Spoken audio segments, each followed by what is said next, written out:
ये वीडियो आपने पिछले 3 दिनों में कई बार देखा होगा। इस वीडियो के 2 मायने हैं। पहला, ये कानपुर में हुई हिंसा का वीडियो है। दूसरा, ये कानपुर में बीजेपी प्रवक्ता नुपुर शर्मा के मोहम्मद पैगंबर को लेकर दिए विवादित बयान के बाद हुए प्रदर्शन और हिंसा का वीडियो है।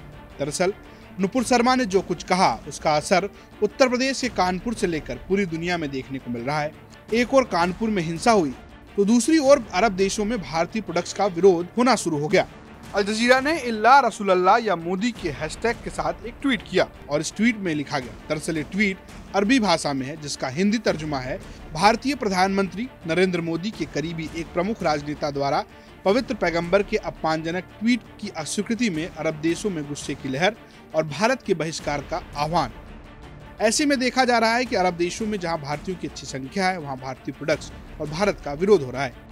यही नहीं, कतर सरकार की ओर से भारतीय राजदूत को तलब भी किया गया।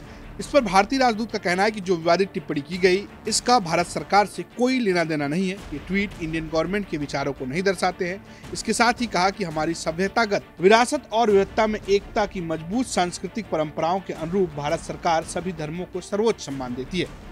यही नहीं, कानपुर दंगे के बाद भारतीय जनता पार्टी भी सक्रिय हो गई है। उन्होंने पहले एक बयान जारी किया जिसमें कहा गया, पार्टी को ऐसा कोई भी विचार स्वीकृत नहीं है जो किसी भी धर्म या संप्रदाय की भावना को ठेस पहुंचाए।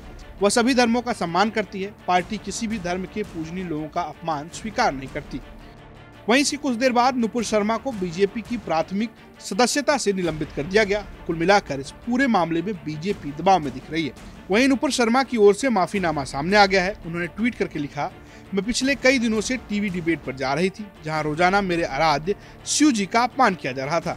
मेरे सामने कहा जा रहा था कि वो शिवलिंग नहीं, फुवारा है। दिल्ली के हर फुटपाथ पर बहुत से शिवलिंग पाए जाते हैं, जाओ जाके पूजा कर लो।